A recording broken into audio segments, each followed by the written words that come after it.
बताइए। एलिमेंट, क्या? नहीं, एलिमेंट नहीं होता है पीरियोडिक का। पीरियोडिक सीरियल का वाइज। मतलब है, हाँ कोई बताना चाह रहे हैं? सर सीरियल वाइज मतलब नहीं है। Sir pure. प्योर नहीं होता है। मैं बताऊं पीरियोडिक का मतलब क्या होता है, यानी कि जो कुछ इंटरवल टाइम पे रिपीट करे उसको हम लोग क्या कहते हैं, पीरियोडिक। कोई एक एग्जांपल बताता है, बता सकते हैं? Hydrogen ring, valency. जैसे टाइम।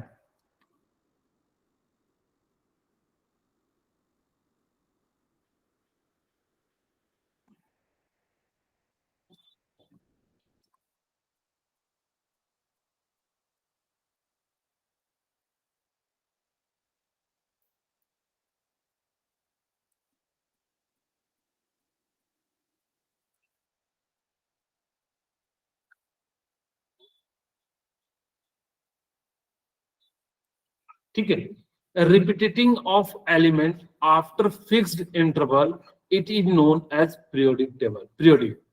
इसका मतलब है कि जो कुछ समय के बाद रिपीट करे उसको हम लोग क्या कह देते हैं, पीरियोडिक कहते हैं। जैसे एग्जांपल के रूप में आप लोगों ने देखा कि 1 मिनट होने के लिए कितने लगेंगे, 60 सेकेंड। लगते हैं कि नहीं लगते हैं? क्या कभी भी टाइम बढ़ जाता है क्या? एक नहीं, अब आज का जो है 1 मिनट जो है थोड़ा सा 62 मिनट का कर देते हैं, 62 सेकेंड का, ऐसा तो नहीं करते ना। ये क्या होता है, बिल्कुल फिक्स होते हैं। यानी कि एक फिक्स टाइम ऑफ इंटरवल पे क्या करेंगे, रिपीट करेंगे। इसी को हम लोग क्या कहते हैं, पीरियोडिक कहते हैं। दूसरा, डे एंड नाइट का होना, ये भी क्या है, फिक्स है। यानी कि इतना समय लगता है पूरा दिन और रात होने में। तीसरा, rotation of earth, rotation of moon, इन सभी को क्या लगता है, एक फिक्स टाइम ऑफ इंटरवल लगता है। लगता है या नहीं लगता है? तो यस इसी सर। कारण से क्या कहते हैं, इन सभी को हम लोग क्या कहते हैं, पीरियोडिक है। पीरियोडिक का मतलब होता है कि कोई भी चीज को एक फिक्स इंटरवल पे वो चीजें फिर से मिले तो उसको हम लोग क्या कह देंगे, पीरियोडिक कह देते हैं। जैसे कहते हैं ना कि ये चीजें जो है पीरियोडिक में चलती है, तो कुछ ट्रेंड जो होती है वो पीरियोडिक में चलती है, बंद होती है फिर चलती है, बंद होती है फिर चलती है। इस टाइप से जो है उसको हम लोग क्या कह देते हैं, पीरियोडिक कह देते हैं। अब आप सभी को मन में आ रहा होगा कि सर हमें पीरियोडिक पढ़ने की क्या जरूरत है। आप लोग भी सोच रहे होंगे कि हाँ सर सच में हम लोग को क्या करना है जान के। एक्चुअली जितने भी संसार में बने होते हैं सभी इन्हीं सब एलिमेंट से बने होते हैं। तो इसीलिए आपको जो है क्या करना पड़ेगा, पढ़ना पड़ेगा। कहोगे ठीक है सर, अगर जब मुझे जिन जिन एलिमेंट के हमारे शरीर में जरूरत है तो बाकी को क्यों पढ़ा रहे हैं? ये एक सिस्टमेटिक अरेंजमेंट है जिससे आप कम समय में उनकी ज्यादा से ज्यादा प्रॉपर्टीज को जान सकते हो। जैसे अगर मैंने सोडियम के बारे में जान लिया तो नीचे की जितनी भी प्रॉपर्टीज होंगी उन सभी के बारे में हम लोग क्या कर सकते हैं, जान सकते हैं। तो कितना कम समय में हमने बहुत सारी चीजें सीख लिया। यानी कि लिथियम की भी सीख लिया, सोडियम की भी सीख लिया, पोटासियम की भी सीख लिया। बोले सीखे कि नहीं सीखे? तो इसीलिए इन सभी को हम लोग को पढ़ना पड़ता है। तो अब देखो, अब कहोगे सर इसको अरेंज हम लोग क्यों फिक्स करते हैं, ताकि कि आप बिल्कुल सही जो है मतलब जो डिसीजन ले सको बहुत ही कम समय में। जैसे एक एग्जांपल के रूप में मैं समझाने का प्रयास करता हूँ। मान लो कि आप कभी कोई दुकान में गए होंगे, किराना का दुकान में, आपने देखा होगा कि वहां पे ना जो भी चीजें हैं वो फिक्स मैनर में अरेंज होती है। कभी आपने नोटिस नहीं किया होगा कि साबुन को जो है तेल वाले में रख दो, आटा वाले में जो है सरफ रख दो, ऐसा करता है क्या वो? No sir. बिल्कुल देखिएगा, सॉप यानी कि कॉलगेट है तो कॉलगेट वाले में रखेगा, सॉप है तो सॉप वाले में रखेगा, फिर उसमें और भी जो उसका पर्टिकुलर बिस्कुट है तो बिस्कुट वाले में रखेगा। देखिएगा आप अगली बार जाओगे तो दुकानदार बिल्कुल फिक्स मैनर में रखता है। यानी कि जिसका जो खटाल है उसी जो है बॉक्स में जो क्या करते हैं, यानी कि डिफरेंट डिफरेंट एलिमेंट को रखते हैं। ऐसा इसलिए करते हैं ताकि कि वो कम समय में तो ज्यादा से ज्यादा एलिमेंट के बारे में जान सके, या ज्यादा से ज्यादा चीजों को तो फटाफट से जान के जो है आपको क्या कर सके, वो चीजें प्रोवाइड कर दे। और अगर वो ऐसा करता कि एक ही जगह सारा चीज को रख देता तो एक चीज खोजता, इधर हटाता उधर हटाता, उसका दिन पूरा गायब हो जाता। एक ही सामान एक ही व्यक्ति को सामान देने में उसको क्या लग जाता, बहुत ज्यादा समय लग जाता। इसीलिए हम लोग क्या करते हैं कि एक सिस्टमैटिक मैनर में अरेंज करते हैं। ओके, अगर मैं बताऊं कि टोटल एलिमेंट कितने हैं, टोटल एलिमेंट कितने हैं? 118 उससे पहले, वेरी गुड, हम यहाँ पे बता देते हैं कि 1800 में जो लगभग लगभग 31 एलिमेंट थे, ठीक है, और 1865 में करीब करीब जो है 63 एलिमेंट्स हो गए। इसलिए भी हमें क्या करना पड़ा कि इन सभी के बारे में जो है जानना पड़ा कि भाई जैसे जैसे बढ़ेंगे तो हमको कोई तरीका चाहिए जिससे हम कम समय में ज्यादा से ज्यादा चीजों को स्टडी कर सके। इसीलिए आपको पीरियोडिक टेबल बनाया गया। हमारे पास करंट में 118 एलिमेंट है, एक्चुअल में 120 है, लेकिन आपकी एनसीईआरटी में 118 दी है, इसलिए 118 एलिमेंट्स के बारे में मैं बता रहा हूँ। ठीक है, हमारे पास टोटल कितने एलिमेंट है? 118 एलिमेंट है, और 118 एलिमेंट में से 92 जो है वो नेचुरल एलिमेंट है। नेचुरल एलिमेंट का मतलब क्या होता है? जो कहां पाए जाते हैं? नेचर में, यानी कि प्रकृति में जो खुद ही पाए जाते हैं। दूसरे 26 एलिमेंट जो होते हैं वो कहां पाए जाते हैं, किससे बनाए जाते हैं? मैन मेड के द्वारा बनाए जाते हैं। यानी कि उसको कौन बनाते हैं? हम लोग बनाते हैं। अब जब हम लोग बनाते हैं तो जिस कारण से ये क्या हो गया? कृत्रिम हो गया। क्योंकि सर कोई ऐसा एलिमेंट है जिसको हम लोगों ने बनाते हुए देखा है? हाँ, आपको मैंने एक एलिमेंट बनाया हो था नेचुरल तरीके से, आर्टिफिशियल तरीके से, शायद आपको याद हो, डिस्कवरी ऑफ न्यूट्रॉन में। याद आ रहा है? डिस्कवरी ऑफ न्यूट्रॉन में क्या कर रहे थे? हीलियम ले रहे थे, ठीक है, हीलियम 2 4 + 2 प्लस हम लोग क्या कर रहे थे? अल्फा पार्टिकल को बेरिलियम शीट पे बम्बार्ड करा रहे थे 4 9, और हमारे पास क्या बन जा रहा था? कार्बन C612, और साथ में क्या बन जा रहा था? 1 न्यूट्रॉन। क्या ये हमने नेचर के द्वारा बनाया या हमने खुद बनाया? सर खुद वैसे तो ये ज्यादातर अमाउंट में जो है नेचर में पाया जाता है, लेकिन मैंने आपको एक समझाने के लिए बताया क्यों कार्बन लिया, क्योंकि हमने जो है डिस्कवरी ऑफ न्यूट्रॉन में बताया था, वहां पे इस प्रकार से जो है बनता है। तो कुछ एलिमेंट को हम लोग क्या करते हैं? बनाते हैं, और जब जिस एलिमेंट को बनाएगा मानव, उसको हम लोग कहते हैं आर्टिफिशियल एलिमेंट। इसको ना एक और नाम से भी जाना जाता है। किस नाम से जाना जाता है? Artificial elements. आर्टिफिशियल एलिमेंट्स का मतलब वो एलिमेंट होते हैं जो कहाँ पाए जाते हैं? नेचर में पाए जाते हैं। इस टाइप के एलिमेंट को क्या कहते हैं? आर्टिफिशियल एलिमेंट जो कहा जाता है। ओके, अब हम बात करते हैं कि ठीक है, हम लोगों ने ये सीख लिया कि सर क्यों अरेंज करना चाहिए, ताकि कि हम कम समय में स्टडी कर सके। टोटल एलिमेंट के बारे में बता दिए कि 1800 में 31 थे, 1865 में जो है कितने थे? 63 एलिमेंट थे। अब हमें जो है स्टडी करना है तो कैसे शुरू किया गया होगा? तो पहला तरीका था, वो था on the basis of metal and non metal. आपको कहीं नहीं मिलेगा कि मेटल एंड नॉन मेटल के बेसिस पे क्लासिफाइड किया था, नहीं किया था, क्योंकि ये उतना ज्यादा इंपॉर्टेंट नहीं होता है। ओके सर, क्यों? क्योंकि इसमें ना डिमेरिट बहुत ज्यादा थी। तो मैं यहाँ बस खाली लिख देता हूं, द फर्स्ट क्लासिफिकेशन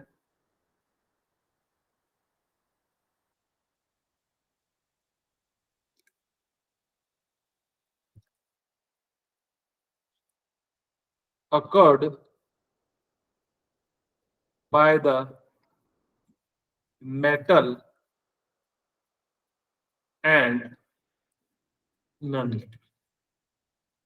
जो फर्स्ट क्लासिफिकेशन हुआ था वो किसके बेसिस पे हुआ था? मेटल एंड नॉन मेटल के बेसिस पे हुआ था। अब इसमें दिक्कत क्या आ गई? इसके अंदर बहुत सारे ऐसे प्रॉपर्टीज थे जो मेटल के जैसे बिहेव कर रहे थे, नॉन मेटल के भी जैसे बिहेव कर रहे थे, और इसमें ना सारी फिजिकल एंड केमिकल प्रॉपर्टीज, कुछ एलिमेंट के कुछ अलग कलर थे, कुछ एलिमेंट के कुछ अलग कलर थे। कोई देखने में पीला लग रहा था, कोई देखने में लाल लग रहा था, यानी कि डिफरेंट डिफरेंट थे। तो इस कारण से ना ये क्लासिफिकेशन ना उतना अच्छा प्रॉपर हो नहीं पाया। यहाँ पे क्लासिफिकेशन है,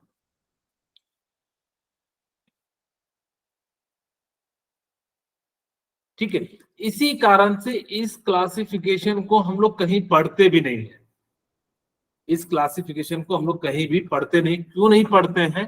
क्योंकि इस क्लासिफिकेशन में क्या हो जाता है कि बहुत सारी जो है डिमेरिट थी, इसीलिए हम लोग जो है यहाँ पे नहीं पढ़ते हैं। जो फर्स्ट क्लासिफिकेशन आपको पढ़ना है वो डोवेर्नियर ट्राइड्स है। डोवेर्नियर साहब ने 3-3 के पेयर में एलिमेंट को लिया और उन्होंने कहा कि इन तीनों की प्रॉपर्टीज जो होंगी, फिजिकल एंड केमिकल प्रॉपर्टीज क्या होंगी, सेम होगी। इसी को उन्होंने क्या कहा जाए, डोवेर्नियर ट्राइड्स। डोवेर्नियर साहब ने दिया था, ट्राइड्स का मतलब 3 होता है, ये कहा था। डोवेर्नियर ने कहा क्या, सुनिएगा। डोवेर्नियर ने कहा कि first element and third element का एवरेज जो होगा वो सेकंड एलिमेंट के बराबर होगा। यही बात जो है डोवेर्नियर ने कहा था। यहाँ पे देखिए भाई, का group of 3 element processing similar physical and chemical properties, उनकी जो क्या होती है, सिमिलर प्रॉपर्टीज होती है। कौन सी? फिजिकल एंड केमिकल प्रॉपर्टीज होती है। Arrangement of element increasing order of their atomic mass, इन्होंने जो अरेंज किया था वो इंक्रीजिंग ऑर्डर ऑफ मास, यानी कि मास को बढ़ते हुए क्रम में एलिमेंट को अरेंज किया था। इन्होंने घटते हुए क्रम में नहीं किया था, इन्होंने क्या किया था, बढ़ते हुए क्रम में किया था। According to the Dobereiner, a set 3 element average of first and third element is equal to the mass of second elements।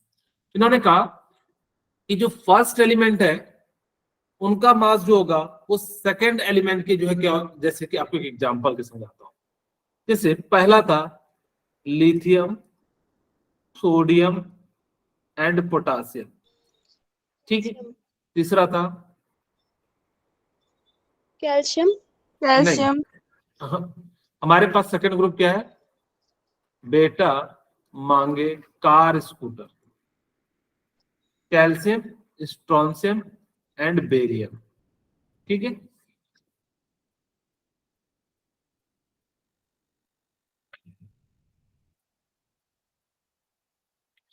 तीसरा था, थोड़ा सा इसको बगल करके लिख देते हैं, इसका एटॉमिक मास भी लिखना है, यहां पे लिख देते हैं कैल्शियम, स्ट्रोंशियम एंड बेरियम। तीसरा क्या था? क्लोरीन, हाँ, chlorine, bromine iodine. And iodine. ये 3 ट्राइड्स जो है डोवेर्नियर ने दिए थे। इन्होंने कहा कि आप इन्हीं तीनों को कैसे, उन्होंने कहा, थोड़ा सा ध्यान सुनिएगा। लिथियम का मास कितना होता है, 7, और इसका मास कितना होता है, 39, 39, ठीक है। कैल्शियम का मास कितना होता है, 40, 40, और इसका मास कितना हो जाता है, 137। इसका मास कितना हो जाता है, 35.5, और इसका मास कितना हो जाता है, 127। इन्होंने क्या कहा, डोवेर्नियर साहब ने, कि first element and second element का मास जो होगा वो थर्ड के बराबर हो जाएगा। तो जैसे एवरेज निकालना है, 39 plus 7 divided by 2 equal to कितना हो जाएगा, 23। तो इन्होंने कहा कि इसका मास भी कितना हो जाएगा, 23 हो जाएगा। सिमिलरली यहां पे भी इन्होंने कहा, एक्चुअली में आप निकालोगे तो 88.5 आता है, लेकिन एक्चुअल में क्या हो जाता है, 88 हो जाता है। और यहाँ पे हमारे पास कितना हो जाता है, 80 हो जाता है। यहाँ पे पॉइंट में आएगा, कहोगे सर जब इसका पॉइंट में आ रहा था तो फिर कैसे आपने इसको ले लिया? अप्रोक्सीमेट वैल्यू लीजिएगा तो बिल्कुल एकदम सही आ रहा है।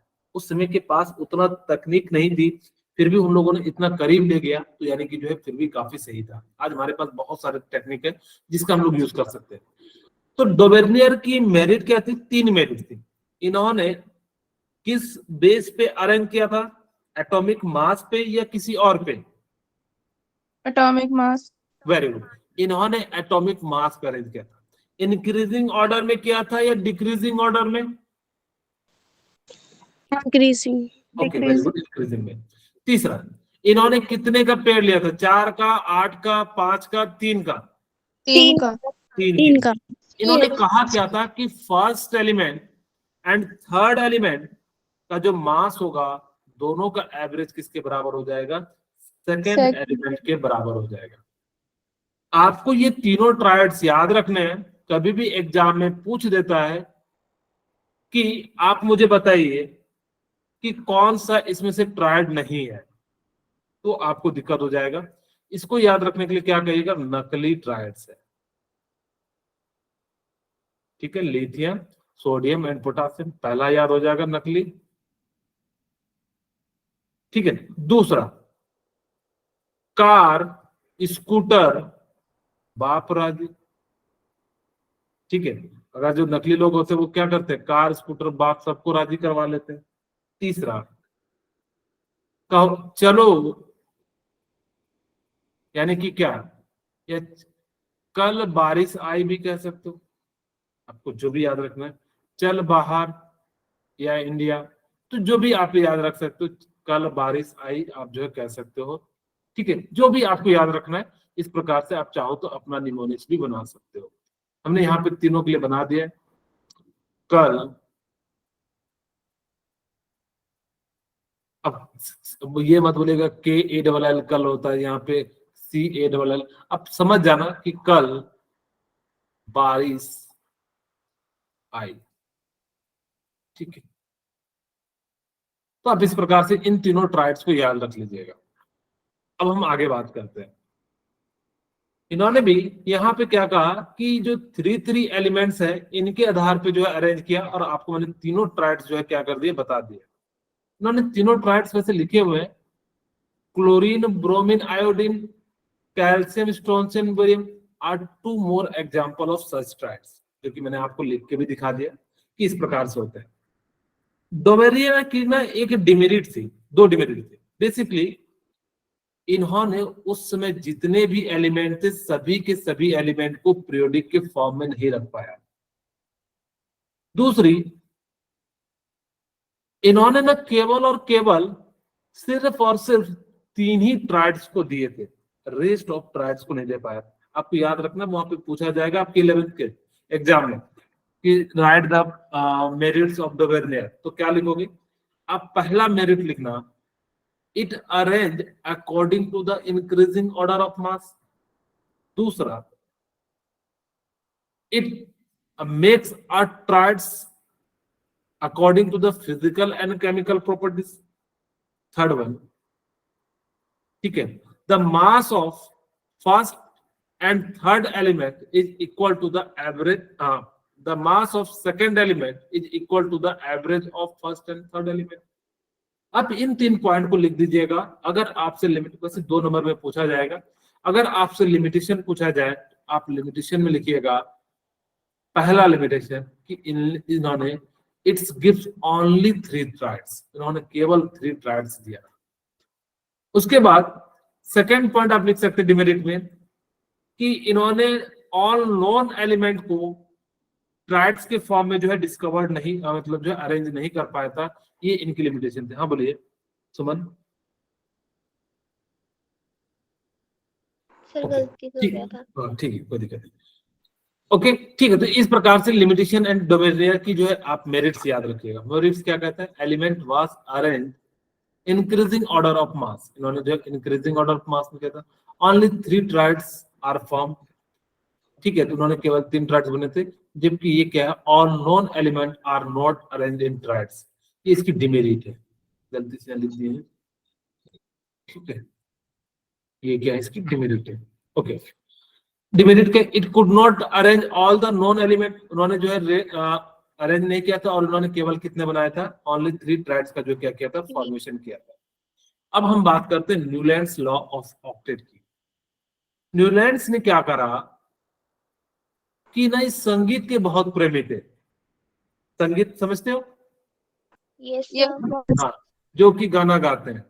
जैसे इंग्लिश में उन्होंने लिखा था, लेकिन हम यहाँ पे क्या कर रहे हैं, जो हिंदी वाला लिखा है, सा रे ग म प ध नी सा। आप लोगों में से कोई म्यूजिक के क्लास किया है? किसी ने किया है? कोई नहीं? ऐसा तो हो नहीं सकता। आप लोगों के स्कूल में म्यूजिक क्लासेस होती है या नहीं? No sir. किन्हीं के भी जिनके होते हैं एक बार रेज हैंड करेंगे।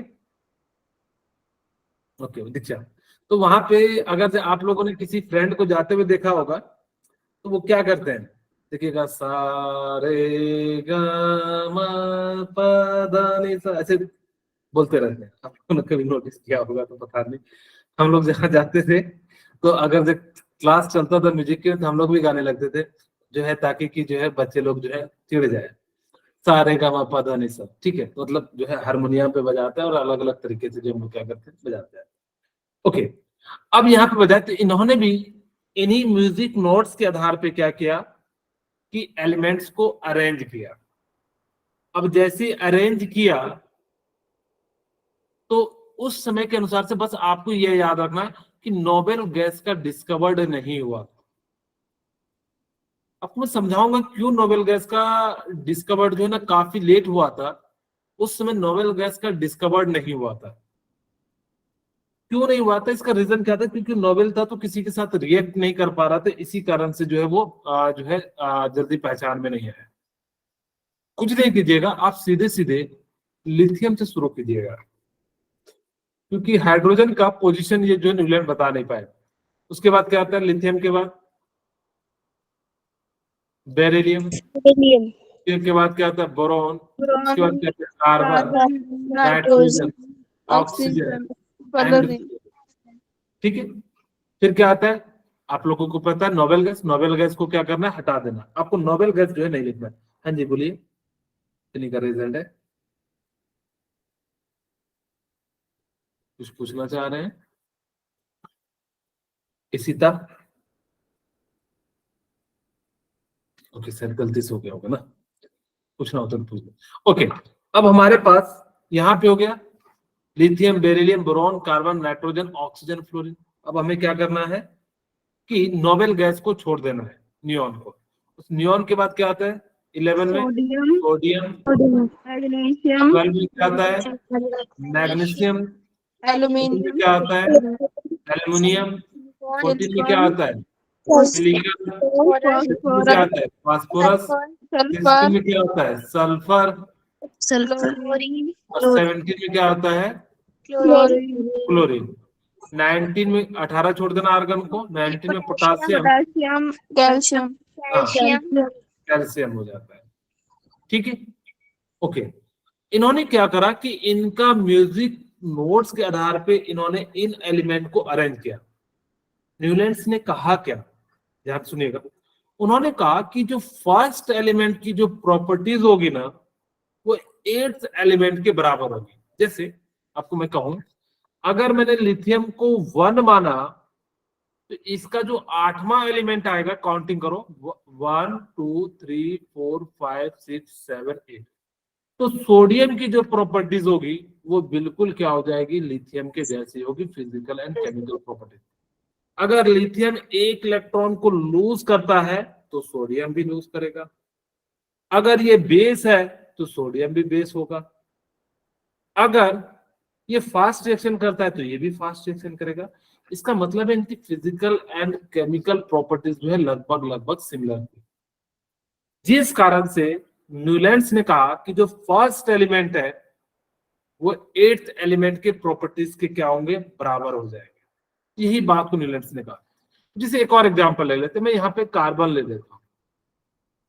कार्बन को मैंने 1 माना, इसको 2 3 4 5 6 7 8, खैर हमने यहाँ पे तो अरेंज ही किया है, लेकिन मैंने समझाने का प्रयास किया कि कैसे उन्होंने कहा था कि फर्स्ट एलिमेंट का जो प्रॉपर्टीज है वो 8th एलिमेंट के बराबर हो जाता है।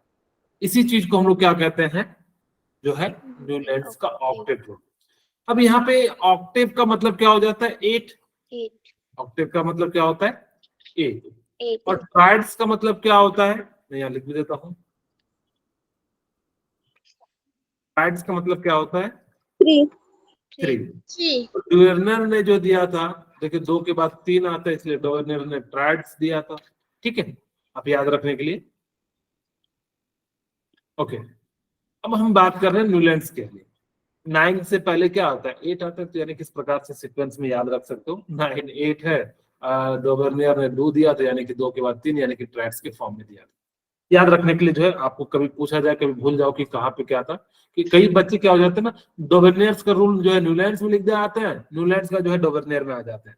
तो इस चीज को कंफ्यूजन के लिए दूर के लिए हमने क्या करा कि जो डोवेनियर है 2 के बाद 3 आता है तो यानी कि डोवेनियर ट्राइड्स हो गए, और न्यूलैंड्स ने क्या करा कि NRI यानी कि 9 और उसके बाद पहले क्या आता है ऑक्टेट। तो यानी कि इस प्रकार से आपको याद हो जाएगा 9 8 2 3, अब इस प्रकार याद।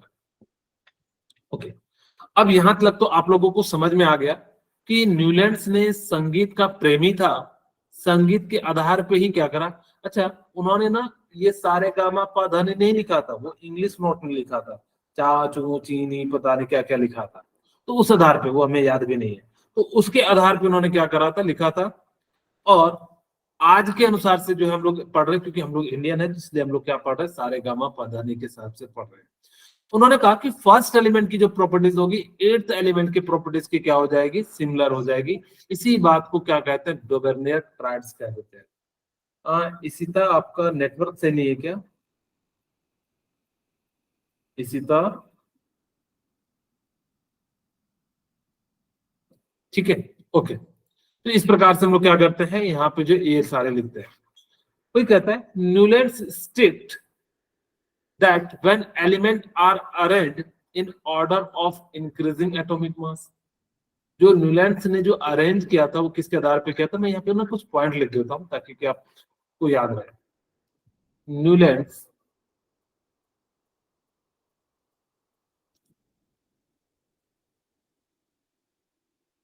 Arrange the elements according to the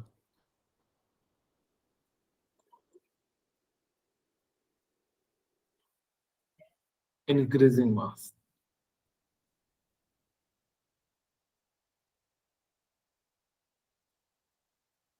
ठीक है, इन्होंने क्या करा था न्यूलैंड्स ने कि इंक्रीजिंग मास के आधार पे जो है क्या करा था, अरेंज किया था।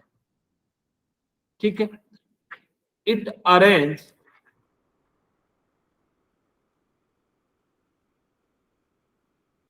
all element, yeah, it arrange elements up to calcium।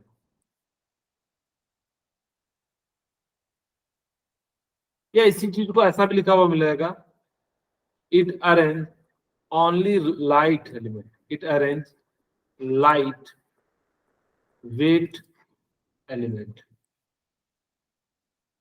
ये लाइट से समझ जाओगे।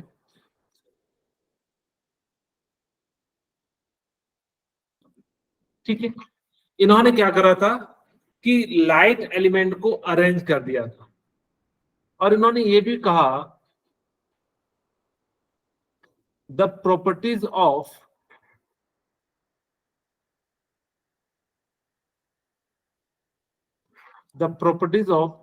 First element is similar to 8th element। Very good.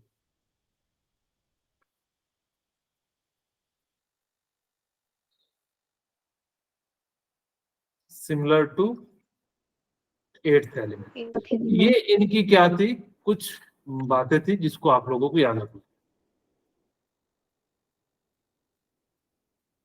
ठीक है, ये इनकी क्या थी, मेरिट थी। वही यहाँ पे भी लिखे हुए हैं कि इन्होंने क्या कहा, Newlands state that when element arrange in order of increasing atomic mass every 8 element property is similar to the first, just like in musical notes। यानी कि जैसा है every 8 musical note is same as the first mentioned noted। यानी कि जैसे यहाँ पे सा से शुरू हो रहा है तो अगला जो आएगा वो सा ही आएगा। जैसे मैंने बताया सा रे गा मा पा धा नी सा, ऐसे ही कहते हैं ना। तो इसी आधार पे जो है यहाँ पे क्या करते हैं, इसको उन्होंने जो लिखा है, उन्होंने कहा कि लिथियम की जो प्रॉपर्टीज होगी सोडियम के बराबर हो जाएगी, कार्बन की प्रॉपर्टीज जो होगी सिलिकॉन के बराबर हो जाएगी, और फ्लोरीन की जो प्रॉपर्टीज है किसके बराबर हो जाएगी, क्लोरीन के बराबर हो जाएगी। Yes। Okay, the classification was successfully up to the element calcium. इन्होंने जो एलिमेंट था उन्होंने क्या करा था, अप टू लाइट एलिमेंट या कैल्शियम तक इन्होंने जो बहुत ही अच्छे से जो है अरेंज कर दिया था। लेकिन when noble gas element discovered at later stage, their inclusion, this octave disturb the entire arrangement। लेकिन जैसे ही बाद में मैंने कहा था कि यहाँ पे देखिए कि नोबेल गैस को इन्होंने अरेंज नहीं किया, लेकिन जैसे ही बाद में अरेंज डिस्कवर्ड हुआ, इनकी सारी प्रॉपर्टियों की धज्जियां उड़ गई, इनकी सारी जो नियम थी। अब जैसे ही मान लो फ्लोरीन के बाद क्या आता, नियोन। नियोन। अगर मैं यहाँ नियोन लिख देता तो क्या हो जाता, पूरा डिस्टर्ब हो जाता। फिर आर्गन आ जाता तो कहाँ आ जाता, यहाँ पे आ जाता, यानी कि पूरी की पूरी पीरियोडिक टेबल जो है क्या हो जाती, धज्जियां उड़ गई थी। लेकिन इसी कारण से ये नियम जो है काफी ज्यादा जो है फिर बाद में जो है गलत हो गया। दूसरा, यहाँ पे अब मैं कहूं there is no specific position of hydrogen.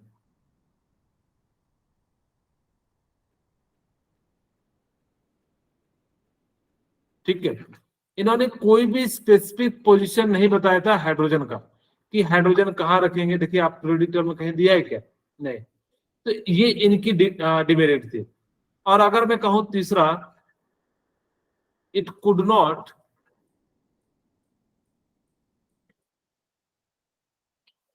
Left the position of noble gas. ठीक है, इन्होंने कोई भी पोजीशन नहीं छोड़ा था नोबेल गैस के लिए कि कहां पे नोबेल गैस को रखा जाएगा, बाद में डिस्कवर्ड हो जाएगा। तो ये सारी प्रॉपर्टीज क्या थी, न्यूलैंड्स की थी। आप लोगों ने ये लिमिटेशन है, ये याद रखिएगा, ये 3 एंड ये 4 लिमिटेशन। ओके, अब इन सभी कमियों को दूर करने के लिए कोई ना कोई तो चाहिए।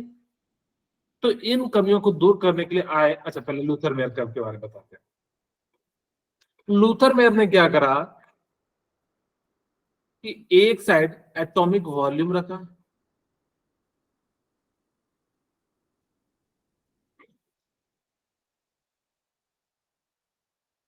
और दूसरी साइड एटॉमिक नंबर रखा। ठीक है,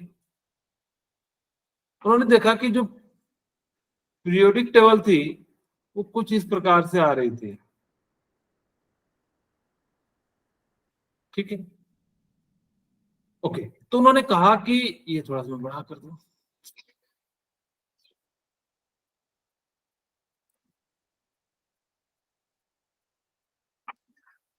इन्होंने देखा कि अगर मान लो कि मैं यहाँ पे फर्स्ट एलिमेंट ले लिया लिथियम, तो जो भी टॉप पे आएंगे उन सभी की जो है प्रॉपर्टीज क्या हो जाएंगी, सेम हो जाएगी। Yes.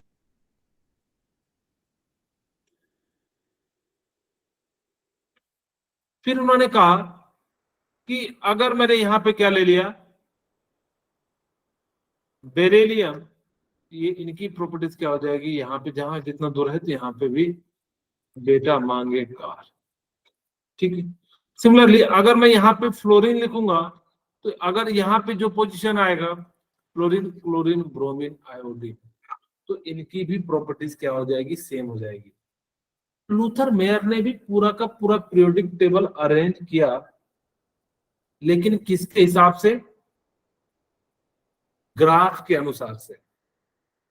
और आपको पता है कि ग्राफ इतना आसानी से समझ में नहीं आता है। इन्होंने ऐसा नहीं है कि जो दिमित्री मेंडलीफ ने किया था पीरियड के फॉर्म में या पीरियोडिक के फॉर्म में, इन्होंने उन्हीं सब चीजों को किसके आधार पे किया था, ग्राफ के आधार पे किया था। इन्होंने ग्राफ के आधार पे किया, और ऐसा नहीं कि कोई गलत किया था, जैसा उनका पीरियोडिक टेबल आ रहा था उनका भी वैसे ही सेम टू सेम आ रहा था। लेकिन इनकी ग्राफ को लोगों को समझ में नहीं आ रहा, जिस कारण से इनको उतनी ज्यादा पॉपुलैरिटी नहीं मिली। अगर जब मैं बात करूं, दोनों ने आसपास ही डिस्कवर्ड किए थे, लूथर मेयर ने, दिमित्री मेंडलीफ ने, लेकिन दूसरे वाले को फादर ऑफ पीरियोडिक टेबल कह दिए, और इनका नाम भी नहीं आता। आप लोग देखिएगा बहुत कम जगह पे आपको लूथर मेयर कर्व का बारे में जिक्र किया जाता है। क्यों? क्योंकि इनकी बात समझ में नहीं आई। क्योंकि सर क्या कोई आप रियल एग्जांपल से समझा सकते? तो हाँ, आपको मैं एक एग्जांपल समझाने का प्रयास करता हूँ। आप लोगों ने आपके मोबाइल में विंडोज यूज करते होंगे, विंडोज समझते हैं?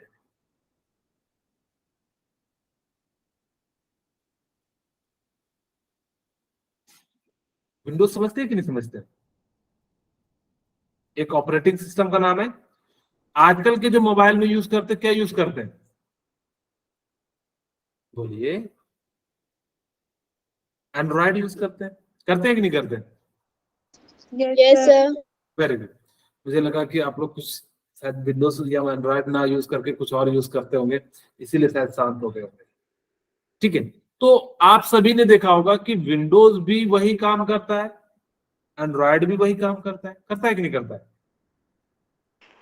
Yes, sir. Yes, sir. और जो दोनों वही काम करते हैं, विंडोज देखिए बंद हो गया, एंड्रॉइड आज भी चल रहा है आपके मोबाइल में, हमारे मोबाइल में। इंडिया के 98% मोबाइल में जो है क्या यूज हो रहा है? विंडोज, सॉरी, एंड्रॉइड यूज हो रहा है। क्यों एंड्रॉइड यूज हो रहा है? क्योंकि उसको यूज करना आसान है, फ्रेंडली है। इसी कारण से लूथर मेयर का कर भी क्या हो गया? गलत हो गया, क्योंकि इसको आसानी से यूज हम लोग जो है नहीं कर पा रहे थे। ठीक है, तो जिस कारण से इसके कल को हम लोगों ने क्या करा, उतना ज्यादा इसका, ऐसा नहीं कि गलत है, इनकी भी सारी बातें सही हैं, लेकिन इन्होंने उतनी ज्यादा फेमस नहीं हो पाए। जैसे कि आप लोगों को एक और एग्जांपल दिखा देता हूँ, व्हाट्सएप एंड हाइक। हाइक में ज्यादा फीचर है, फिर भी वो जो है नहीं चल पाया, बंद हो गया कंपनी। तो इसी कारण से चीजें जो है क्या हो जाती हैं कि लोग जिसको एक्सेप्ट कर लेते हैं, जो थोड़ा सा फ्रेंडली हो जाता है, उसको जो है हम लोग क्या करते हैं, आसानी से वो कर लेते हैं। ओके, अब हम बात करते हैं, तो उनमें जो कमियां थी कि जो उन्होंने 20 तलक के एलिमेंट को ही अरेंज कर पाया। तो आते हैं पिक्चर में हमारे फादर यानी कि पीरियोडिक टेबल के दिमित्री मेंडल। इन्होंने कहा रुको रुको, क्या दिक्कत है, मैं पूरे पीरियोडिक टेबल को अरेंज कर देता हूँ। और इन्होंने जो है पूरे पीरियोडिक टेबल को अरेंज किया। इससे पहले कोई भी साइंटिस्ट ने पूरे के पूरे डिस्कवर्ड या अननोन एलिमेंट को अरेंज नहीं कर पाया था। पहली बार अगर किसी ने सभी के सभी एलिमेंट को अरेंज किया तो उनका नाम था दिमित्री मेंडलीव। उनका नाम क्या था? Dmitry Mendeleev. इन्होंने पूरे के पूरे एलिमेंट को क्या कर दिया? अरेंज कर दिया। ओके, अब जब दिमित्री मेंडलीव ने पूरे पीरियोडिक टेबल को अरेंज कर दिया, तो जिस कारण से यहाँ पे क्या हो गया कि इनको जो है काफी ज्यादा जो है पॉपुलैरिटी मिली, और इसी कारण से इनको फादर ऑफ पीरियोडिक टेबल कह दिया। और इनको फादर ऑफ पीरियोडिक टेबल कहने के कारण इनके नाम पे आपको 101 एलिमेंट मिलेगा। मतलब 101 जो पोजीशन है, उस पोजीशन के एलिमेंट को इनकी मतलब जो है मतलब क्या कहोगे, रिस्पेक्ट में नाम रख दिया, और उसका नाम क्या रखा? दिमित्री मेंडेलियम नाम रख दिया। उनका नाम क्या रख दिया? मेंडेलियम नाम। दिमित्री नहीं, सिर्फ मेंडेलियम नाम रख दिया। ठीक है, ओके। इन्होंने अरेंज कैसे किया थोड़ा सा मैं बताऊं। तो इनको ना एक सपना आया। सपना में क्या आया कि जैसे कि आप लोग अगर जिस चीज की चीजें पढ़ाई कर रहे होंगे तो उसी चीज के बारे में सोच रहे होंगे। सोचते हैं कि नहीं सोचते हैं? जैसे मान लीजिए कि मैं अगर केमिस्ट्री के बारे में सोचूंगा तो मुझे केमिस्ट्री का सपना आएगा। अगर आप लोग डॉक्टर का सपना देख रहे होंगे तो आप रात में अगर जब सोते होंगे, सुबह अगर जब रात नहीं देखिएगा, कभी कभी आप लोग एम्स दिल्ली पहुंच जाते होंगे कि मैं दूसरों का इलाज कर रहा हूँ, मैं ये कर रहा हूँ, वो कर रहा हूँ। ऐसा भी सपना आता होगा बहुत लोगों को। लेकिन आप देखिएगा जिनको जो चीज आप करते हैं उन्हीं चीज का सपना आता है। आप लोगों को कभी क्रिकेट का सपना आया कि मैं सचिन तेंदुलकर बन गई, या फिर जो है हर हर हर हरप्रीत कौर बन गई और 6 छक्के मार दिए? खैर हरप्रीत कौर ने 6 छक्के मारे कि नहीं मारे मुझे पता नहीं है, लेकिन ऐसा कभी सुने हो कि जो है इस टाइप का सपना नहीं? तो उसी तरीके से दिमित्री मेंडलीव को भी उनको जो सपना आया वो किसके रिगार्डिंग आया? इसके आया। उस सपने में क्या कहा कि आप ना एलिमेंट को इस प्रकार से अरेंज कीजिए एटॉमिक मास के आधार पे कि कार्ड में बना लीजिए और कार्ड को ही क्या कीजिए, रिप्लेस कीजिए। और उन्होंने उस सपना को देखा और घर पे आके जो है करने लगा। कार्ड का मतलब होता है ताश का कार्ड। इन्होंने ताश का कार्ड लिया, इस कार्ड पे सारी प्रॉपर्टीज लिखी, सोडियम का मास, एटॉमिक नंबर, एलिमेंट जो भी होता है सारी प्रॉपर्टीज लिखी, और इन्होंने एक बड़े सी दीवार पे सभी को क्या कर दिया, चिपकाने लगे, यानी कि पिन मार के। जैसे आप लोगों ने नोटिस बोर्ड देखा होगा, नोटिस बोर्ड में हम लोग क्या करते हैं, कुछ चीजों को चिपका देते ताकि कि आसानी से निकाल सके, चिपका सके, ऐसे तो करते हैं। Yes, sir. नोटिस बोर्ड किस कलर का होता है? Green. रेड कलर का होगा मेरे ख्याल से। Red. हाँ, अच्छा, किसी का हो सकता है ब्लैक भी हो सकता है, ग्रीन भी हो सकता है, वो सर की इंपॉर्टेंस है। ठीक है, तो इसी तरीके से इन्होंने भी क्या करा कि पूरे दीवार पे एलिमेंट को क्या करना शुरू कर दिया, यानी कि चिपकाना शुरू कर दिया। और इससे बेनिफिट क्या हुआ कि मान लो कि मुझे कैल्शियम के नीचे किसी और एलिमेंट को रखना है, तो उठाओ और वहां पे बाकी जितने भी साइंटिस्ट थे वो पेपर पे लिखते थे, अगर ये गलत हो जाता तो पेपर को क्या करना पड़ता था, फाड़ना पड़ता था या उसको रिमूव करना पड़ता था। लेकिन इन्होंने क्या करा, बड़ा बढ़िया तरीका अपनाया। इन्होंने कार्ड पे लिखा, अगर जो प्रॉपर्टीज चेंज, क्योंकि जो प्रॉपर्टीज है सोडियम की वो तो चेंज नहीं होने वाली है, उसके आधार पे वो पोजीशन को क्या कर दे रहा था, खाली इधर से उधर कर दे रहा था। इससे उनको बार बार चीजें जो है करने की जरूरत नहीं पड़ी, और उन्होंने कुछ समय के बाद जो है पीरियोडिक बनाया, उसको हम लोग कहते हैं दिमित्री मेंडलिक पीरियोडिक टेबल। ठीक है, उस पीरियोडिक टेबल का नाम क्या पड़ गया, Dmitri Mendeleev periodic table. Dmitri Mendeleev ने जो अरेंज किया था पीरियोडिक को, वो किसके आधार पे किया था? Atomic weight. Atomic weight. Atomic. इन्होंने भी जो पीरियोडिक टेबल को अरेंज किया था according to the atomic mass. अच्छा, सबसे पहले पीरियोडिक लॉ क्या होता है? The physical and chemical properties of element is a periodic function of its atomic weight. इन्होंने क्या करा कि जो atomic physical and chemical properties होता है ना, वो पीरियोडिक फंक्शन होता है। मैंने जैसे आपको बताया पीरियोडिक का मतलब क्या होता है, कुछ समय के बाद जो है रिपीट करे। और उन्होंने जो है function of its atomic mass, यानी कि कुछ समय के बाद अगर तो उसका मास उस रेंज में आ जाएगा तो उनकी फिजिकल एंड केमिकल प्रॉपर्टीज क्या हो जाएंगी, बिल्कुल सिमिलर हो जाएंगी। ये बात जो है उन्होंने कहा। After certain fixed interval properties are repeated, यानी कि कुछ इंटरवल के बाद जो है इनकी प्रॉपर्टीज क्या होती है, फिक्स होती है।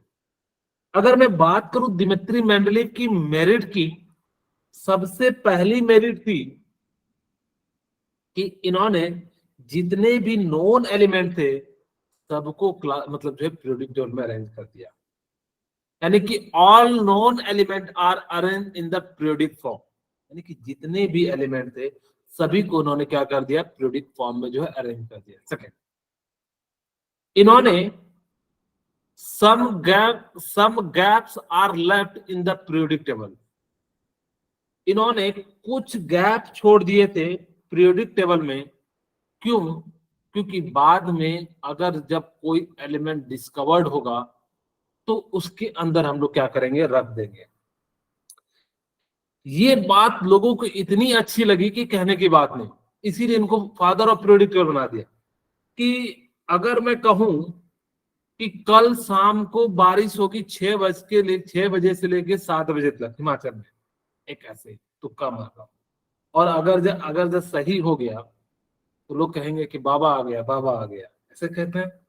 सोचो कि उन्होंने इस बात के बारे में कह दिया जो कि डिस्कवर्ड ही नहीं हुआ था।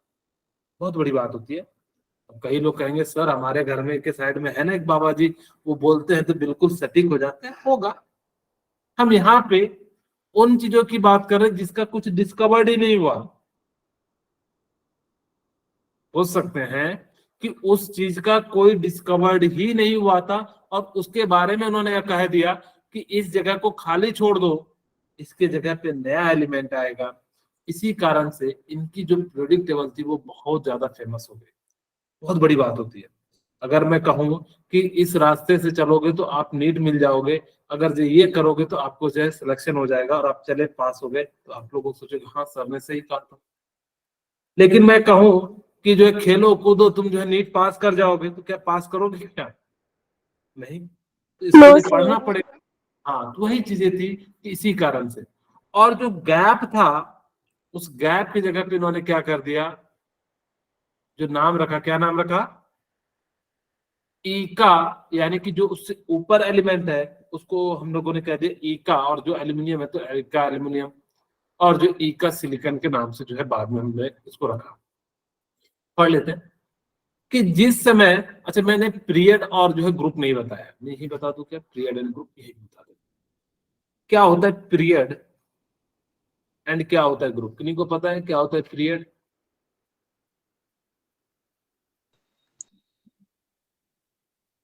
बोलिए, क्या होता है पीरियड? एलिमेंट्स सब वर्टिकली अरेंज्ड होते हैं उन्हें पीरियड कहते हैं sir. Horizontal. Horizontal row. Horizontal होते हैं पीरियड, और Horizontal. वर्टिकल होते मैं हैं आपको ग्रुप। याद करने का तरीका बताता हूँ। ग्रुप को ना आप ऐसे लिख दो, मैं ऐसा लिख दूं ग्रुप को, बोलिए, ऐसे तो लिखते जी। अगर मैंने ऐसे लिख दिया, यानी कि वर्टिकल लाइन को हम लोग क्या कहते हैं, ग्रुप कहते हैं। वर्टिकल लाइन को क्या कहते हैं? ग्रुप। अब अगर आप किसी को पीट दोगे तो कैसा रह जाएगा, लेट जाएगा, यानी कि हॉरिजॉन्टली फ्लैट हो जाएगा।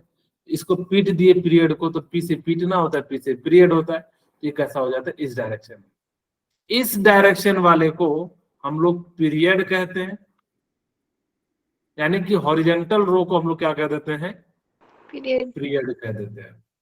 और वर्टिकल को क्या कह देते हैं, Group. ग्रुप कहते हैं।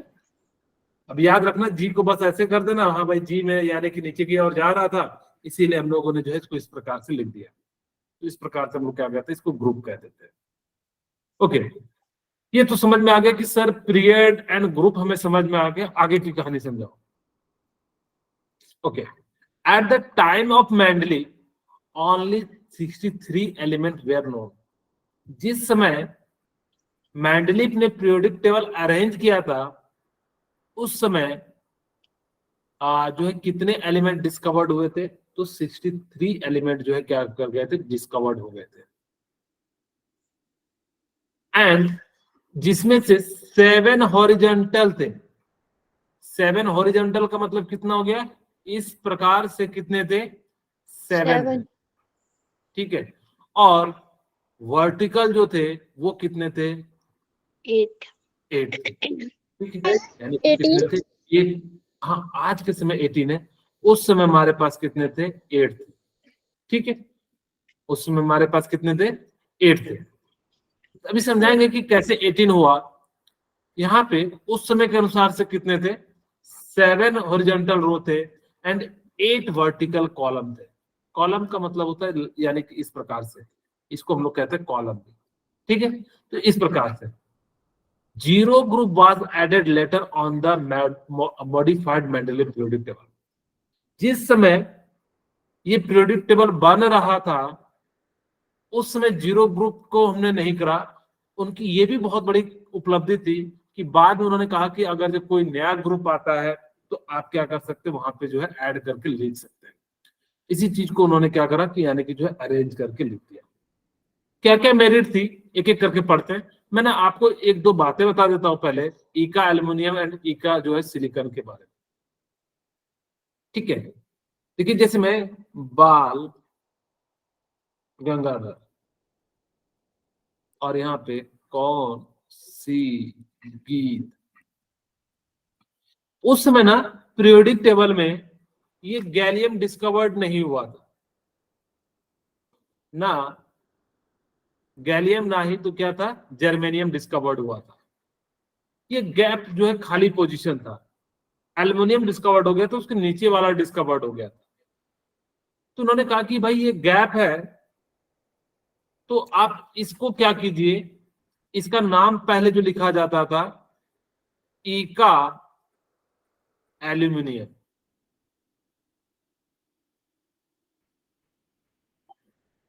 ठीक है। इसको हम लोग क्या लिखते थे, ईका एल्यूमिनियम। क्यों ईका एल्यूमिनियम लिखा जाता था, ईका संस्कृत वर्ड है जिसका मतलब क्या होता है, फर्स्ट, यानी कि इससे पहले जो नाम था बस इका के साथ जोड़ दीजिए, इका एल्यूमिनियम। आपसे पूछा जाएगा कि इका एल्यूमिनियम के बाद कौन सा ग्रुप जोड़ा गया, तो आप कहिएगा कि गैलियम। सिमिलरली इसका भी नाम क्या रखा गया, इका सिलिकॉन। सिलिकॉन रख दिया गया, क्योंकि इससे जस्ट ऊपर में क्या था, सिलिकॉन था, इसीलिए इसको हमने क्या नाम रख दिया, इका सिलिकॉन नाम रख दिया। वही यहाँ पे लिखा हुआ है, left space for gallium and germanium and name this element इका एल्यूमिनियम एंड इका silicon respective. Atomic mass correction of doubtful element on the basis of their expected position and properties। उनके पीरियोडिक टेबल में ना कुछ कमियां थी। क्या कमियां थी, यहां पे ध्यान से देखिए कि 58.93 एंड 58.71 किसका मास ज्यादा है, बोलिए किसका मास ज्यादा है। 58.93। तो 58.93 जब हमने इसको एटॉमिक मास के आधार पे अरेंज किया है तो इसको पहले क्यों लिखा, आप लोग भी सोच रहे होंगे हाँ सर सही बात है, जब हमने मास के आधार पे लिखा तो निकेल को पहले आना चाहिए था। तो यही पॉइंट उन्होंने लिखा है कि atomic mass of doubtful element on the basis of their expected position and properties, इनको जो है इस आधार पे जो है नाम लिखा गया। अब इनकी क्या मेरिट थी, उस चीज को हम लोग, डिमेरिट क्या क्या थी। मेरिट तो आप लोगों को पता लग गया होगा कि इन्होंने सभी नॉन एलिमेंट को अरेंज कर दिया। दूसरा, इन्होंने इंक्रीजिंग एटॉमिक मास के आधार पर अरेंज किया था, ठीक है। और तीसरा कि इन्होंने क्या किया था कि जो भी इनकी प्रॉपर्टीज थी फिजिकल एंड केमिकल प्रॉपर्टीज के आधार पे बिल्कुल जो है वो मैच कर रही थी। तो ये सारी इनकी क्या थी, मेरिट से। इनकी डिमेरिट क्या थी, इनकी पहली डिमेरिट थी ये पोजीशन, यानी कि जो है आइसोटोप्स के बारे में नहीं बता पाए। पहला पोजीशन था कि पोजीशन ऑफ हाइड्रोजन, यानी कि पोजीशन ऑफ हाइड्रोजन का मतलब है हाइड्रोजन को कहाँ रखे। कई बुक कहते हैं कि आप फर्स्ट अल्कली वाले ग्रुप में रखो, कोई कहता है कि फ्लोरीन वाले ग्रुप में रखो, और कई जगह पे जो है बीच में रख देते हैं हाइड्रोजन को। तो इनकी पोजीशन आज भी डिसाइड नहीं है। हमारे मॉडर्न पीरियोडिक टेबल के लिए ये बहुत बड़ी जो है क्या है, डिमेरिट है, ठीक है। तो ये हमारे पास क्या है, ये जो है डिमेरिट है, क्योंकि आज भी हम मॉडर्न पीरियोडिक टेबल को सिस्टमेटिक मैनर में हाइड्रोजन को अरेंज नहीं कर पाए। आज भी हाइड्रोजन जो है कभी अल्कली वाले के साथ जाता है तो कभी हैलोजन वाले के साथ, या कुछ में जो है बीच में रख दिया जाता है। दूसरी इनकी डिमेरिट थी पोजीशन ऑफ आइसोटोप्स। मैंने याद हो तो आइसोटोप्स बताया था, those element which have same atomic number but different mass number is known as isotopes. उसको हम लोग क्या कहते थे, आइसोटोप्स। आइसो इलेक्ट्रॉनिक्स किसे कहते थे, तो जिनमें सेम नंबर ऑफ इलेक्ट्रॉन्स होते हाँ हैं। वेरी गुड, जिसके अंदर नंबर ऑफ इलेक्ट्रॉन क्या हो, सेम हो। देखिए यहाँ पे सभी का एटॉमिक नंबर सेम है। आप लोगों को मैंने बताया था नीचे वाला एटॉमिक नंबर होता है, ऊपर वाला एटॉमिक मास होता है। अगर जो सभी का एटॉमिक नंबर सेम है, मास नंबर तो डिफरेंट है। अगर आप मास नंबर के अनुसार से अरेंज कीजिएगा तो आपको 3-3 हाइड्रोजन लिखना चाहिए था पीरियोडिक टेबल में, लिखना चाहिए था कि नहीं लिखना चाहिए था।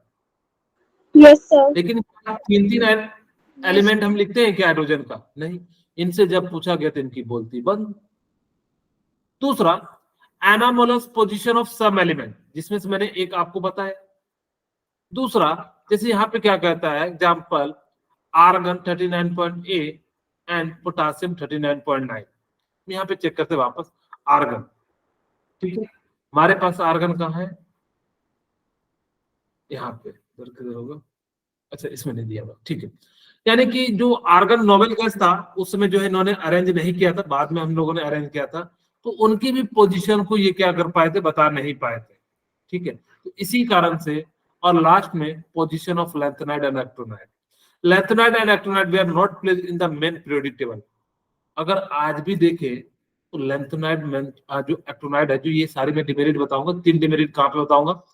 एक तो डिमेरिट बताऊंगा पोजीशन ऑफ हाइड्रोजन, दूसरा position of lanthanide and actinide. आप देखो उसको सेपरेट करके नीचे डब्बे में रखा है, मेन में नहीं रखा है, इस चीज को ध्यान रखिएगा। दूसरा, हीलियम में 1s2 आता है, यानी कि इलेक्ट्रॉनिक कॉन्फ़िगरेशन, उसको सेकंड ग्रुप में रखना चाहिए, लेकिन हम उसको नोबेल ग्रुप में रखते हैं। अगर हमने जो है क्या रखा है इलेक्ट्रॉनिक कॉन्फ़िगरेशन के आधार पे, तो हम इसको सेकंड ग्रुप में रखना चाहिए। तो ये सारे डिमेरिट है, एक और बात ध्यान सुनिएगा, अब आपके सामने देखिए R2 है, RH है। अब कहोगे सर ये क्या है? इन्होंने जो प्रॉपर्टीज लिखी थी ना वो किसके आधार पे? हाइड्राइड एंड ऑक्साइड के आधार पे। कहोगे R2OH और RH ही क्यों लिखा सर यहाँ RORHT? यहाँ पे देखिए क्या होता है, जैसे मैं यहाँ पे ले लेता हूँ लिथियम। लिथियम को ऑक्सीजन के साथ रिएक्शन कराया तो लिथियम की वैलेंसी 1 होती है, ऑक्सीजन की 2। क्रिस क्रॉस मल्टीप्लिकेशन कर देते तो इसका मॉलिक्यूलर फॉर्मूला क्या हो गया? Li2O हो गया। अब हमने कहा कि ये एलिमेंट है तो एलिमेंट की जगह पे हमने R ले लिया तो ये क्या हो जाएगा? R2। इन सभी में जो मेटल का ऑक्साइड बनेगा वो क्या होगा? 2 मेटल होंगे, 1 ऑक्सीजन होंगे, तो इसका जनरल फॉर्मूला क्या लीजिए? R2O लिखिए। सिमिलरली RH क्यों लिखा? अगर मैं लिथियम और हाइड्रोजन की रिएक्शन कराऊं तो 1-1 और इसको क्रिस क्रॉस मल्टीप्लिकेशन कराऊं तो लिथियम हाइड्राइड और इसकी जगह पे मेटल की जगह पे R लिख दूं तो यानी कि क्या बन जाएगा? RH बन जाएगा। सिमिलरली अगर मैं बेरिलियम को ऑक्सीजन के साथ कराऊं तो 2-2 कैंसिल, तो इसका कितना हो जाएगा? BeO, इसीलिए हमने R लिखा। इसी प्रकार से सब एलिमेंट को उन्होंने क्या करा कि according to the hydride and physical properties के आधार पे अरेंज किया। बोलिए यहां तक आप लोगों को क्लियर हो गया? Yes, sir. Yes, ओके, तो आज की क्लास यहीं पे रखते हैं, फिर मिलते हैं नेक्स्ट क्लास में।